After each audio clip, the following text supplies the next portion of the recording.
bago yan, syempre, huwag kalimutan mag-like and subscribe. Mag-countdown muna tayo. Alright?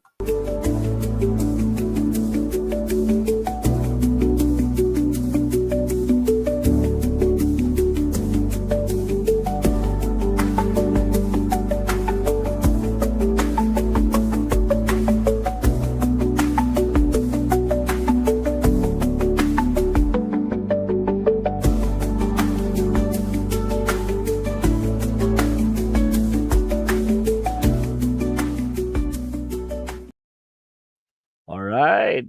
Good evening, Mabsat.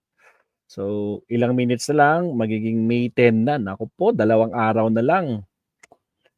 2 araw na lang, kaya tingnan nyo kung sino ang karapat-dapat yung iboto, Mabsat. Pero wag nyo kakalimutan kung sino yung makakatulong sa mga kapwa natin, no? Hindi yung sa iba sila naglilingkod. Ha? Tandaan nyo, Benhur Abalos, number 1 sa balota, sigurado hindi kayo magkukan dyan. Hindi kayo magsisisi. Alright, Mabsat. Eto, Mabsat, nakita nyo na ba to? Pag-usapan natin tong pinagkakalat ng mga taga Davao, mga kakabsat. Oh. Presidential tracker, ano, kanang Davao to, no? Nag-comment na ako dito actually. Ito yung sagot ng Pulse Asia. Oh, Mabsat, sino daw may ko nito? Oh, May 26 to April 26 to May 6. Mayoral preference, Davao City. Duterte, 83% daw. Nograles, 8%. Cubos, 3%. Undecided, 6%. Actually, marami pa kumakalat pa yan. Pag itatype natin yung Pulse Asia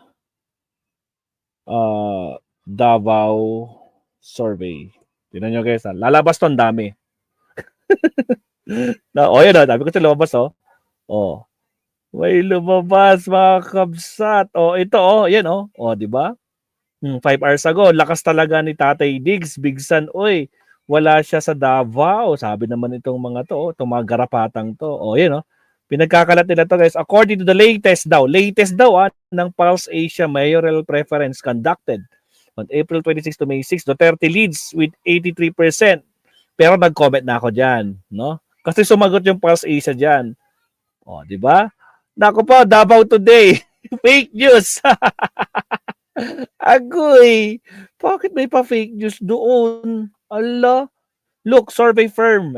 Sabi dito, Sabi dito, Mabsat, The survey firm Pulse Asia denied conducting a recent survey on Davao votes mayoral preference. This comes from a post circulated online allegedly showing a survey conducted from April 26 to May 6 showed Rodrigo Duterte with a wide lead over Carlo Nograles. Yan di ba? Fake news. Ano sabi dito ni Pulse Asia? Ito, basahin natin Nagbigay sila ng statement. Ngayon din lang, guys. May 9, Pulse Asia, it has come to our attention that a survey allegedly conducted by Pulse Asia in Davao City from April 26 to May 6, 2025 has been circulating on a social media and reportedly by a local newspaper. We wish to clarify that Pulse Asia Research did not conduct, hindi sila nag-conduct any such survey in Davao City during the stated period. Since our founding in 1999, Pulse Asia has upheld the highest professional standards in conducting surveys and research. We strongly denounce any unauthorized use of our name and disseminate false and misleading information. Sino nagsabi nun? Presidente ng Pulse Asia, Ronald Holmes, Pulse Asia Research Incorporated. Nakapaw! Mga kakabsat, fake news na naman to. Biro mo, guys. Malapit na yung election dyan, no? Lalo na sa Davao, mainit-init. Pinalalabas nila na 83% si Digong. Ilang percent lang si Nograles, mga kabsat. Yan, fake news, 8% versus 83%. Tapos Cubos 3%, undecided negative 6. Nako naman, nakakahiya kayo diyan. Agoy, fake news pa more. Di ba? Anak naman ng kamuting mga kanto. Desperado na sila, mga kabsat. Naku po, desperado. Biro nyo, no, naglabas sila ng ganito. Lalo na tong presidential tracker na to, di ba? Alam niyo naman, pan yan. Di ba? Connected yan sa mga garapata. O, yun, no, nag-comment ako. Ay, na-share. O, sinare ko to. O. My goodness. Oh, ala. Mapapalitan na yata ang mayor ng Davao, mga kabsat. Naku, di nila matanggap. Gumagawa na lang sila ng ka-fake news nila. Ginamit pa ang Pulse Asia na naman. Naku pa, o, di ba, mga kabsat? Di ba, Makikwan? Di ba, Mabel Kinjo, mind conditioning? Mga desperada talaga sila. Lahat na lang ginagawa ng fake. Kaya nga, Stella and family, no? Naku po, ay, buti na lang nagbigay ng statement itong Pulse Asia na talagang itong nagsi-circulate. Kasi hindi lang yun, ang dami. Isa pa, Davao, Pulse Asia Davao. I-type nyo lang sa Facebook, Pulse Asia Davao Survey. Lalabas na lahat, guys. Lalabas lahat.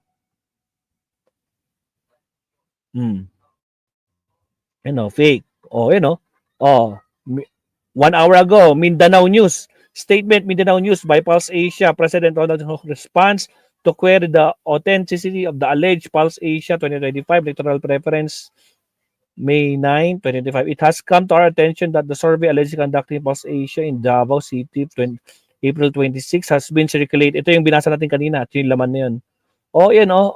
Naku po, I told you, Davao City is a single-minded of some people who have think if they were you do not think this group called Maisog would bother sending a malicious deceptive Pulse Asia survey.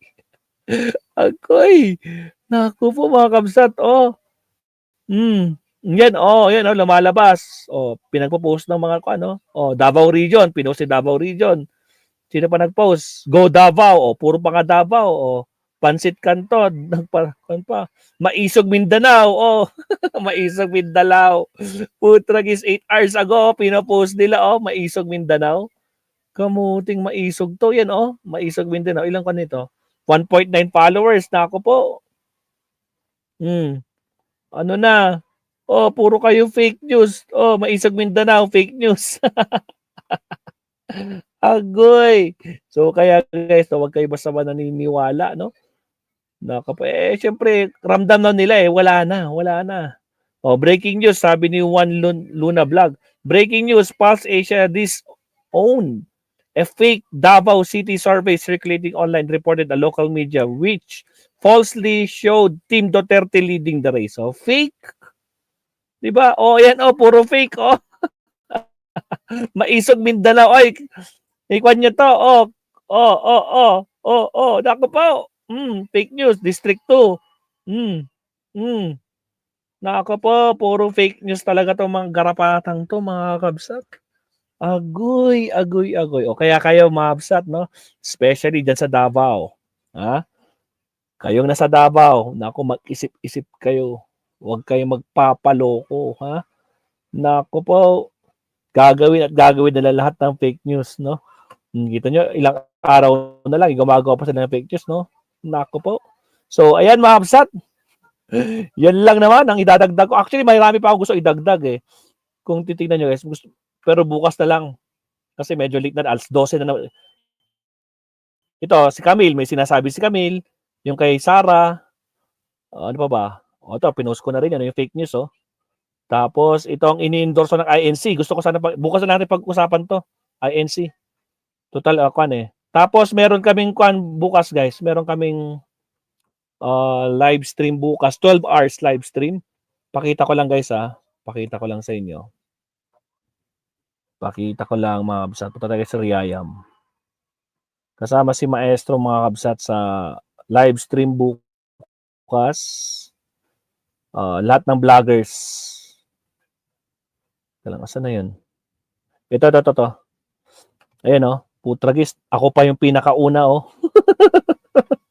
Ako pa yung kasama. Si Top 1, si Palestri, tapos si Jake Magnus, si Kakofi, si Chris Ulo, si Tamski, Nyolo, si Alicia, Mima Alicia, sino to? si Kabsat Kwanto, Ballpoint, si Kwanto, si Maravillas, tapos si Pablo, Mark Pablo, si Biay Nicoy, si Johnny the Bagger, si JDB, si Takero, sino tong isa? Si Admin Rich at syempre si Mami Peng. Yan. Oh, nabanggit ko pa lahat. So, yan mga kabsat. So, 12 hours. Mag-i-start po yan mga kabsat ng alas 12 ng tanghali bukas. Ayan yung schedule namin. No? Ayan po. 12 hours continuous live stream by influential political vloggers. 12 noon to 12 midnight with the following host vloggers. Sa alauna, alas 12, Kakofi and Tamski Nyolo. Sa alas 3, Dante Marivillas and Admin Rich. Alas 6, Palerista and Top 1, magkasama sila. Tapos alas 9, kami yon, si Ballpoint tsaka si Maestro. Tapos Makmak Pablo and Bianicoy, 1:30 sila. Takero and Mima Alicia, 4:30 sila. Chris Olo and Jake Magnus, 7:30 sila. And JDB and Mami Peng, 10:30. Sila yung mag-ending. Kami yung second to the last. Tsaka okay lang kasi wala ako bukas eh. Nasa biyaya ako bukas. Eksakto pag uwi ko ng gabi. Prepare na tayo sa ating live stream bukas. No? So, executive producer by Sir Yayam Dizon. No? Sa mga di pa nakakapag-subscribe, ay nakakapag-follow kay Sir Yayam, follow po natin si Sir Yayam Dizon. Yan lang, Mabsat. So, kita-kits na lang tayo bukas. Okay? Alas 12 na. It's already 12:02. Maraming salamat, Mabsat. So, nakita naman natin. No? Maraming salamat, Attorney Claire. At syempre, naku po, huwag kayong magpapabola. No? Mga Kabsat, huwag kayong magpapaloko sa mga garapatang to. No? Nagpapakalat ng fake news. Number 1 sa balota, Mabsat, Benhur Abalos. Thank you very much. Kita-kits. Shoutout sa inyong lahat, mga Kabsat. No? Sa lahat-lahat. Kilala niyo yung mga sarili. Lahat ng mga moderators ni Maestro. Sa lahat-lahat po ng mga bago. Mega love shoutout sa inyo. Alright. Good night. Good morning. Kung saan lapat man kayo. Hanggang sa muli. Kita-kits tayo mamaya. Paalam, mga Kabsat. Maestro Paul is signing off. Bye-bye. It's hard to breathe, but that's alright. Hush.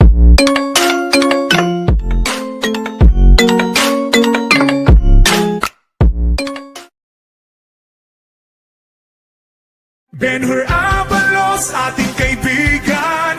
Benhur Abalos, may paninindigan. Benhur Abalos, gawa hindi salita. Benhur Abalos, kalaban ng kriminal. Oh,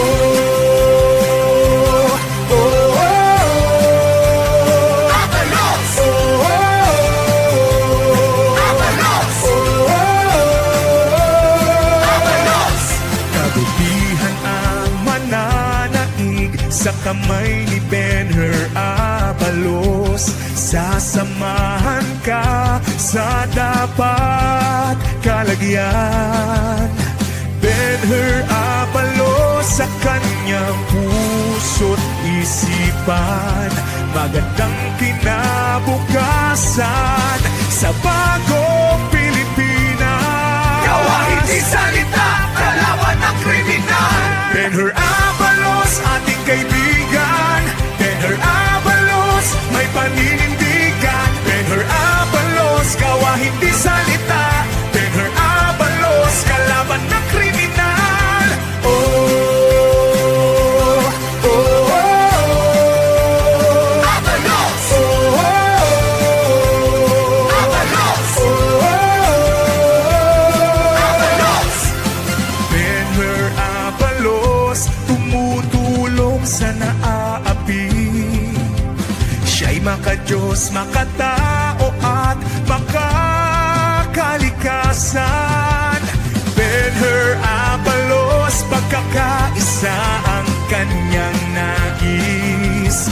May malasakit at nagmamahal sa bayan. Gawa hindi salita, kalaban ng kriminal. Benhur Abalos, ating kaibigan.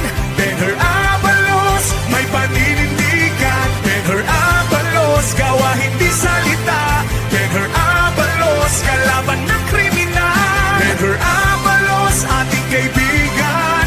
Benhur Abalos, may paninindigan. Benhur Abalos, gawa hindi salita. Benhur Abalos, kalaban ng kriminal.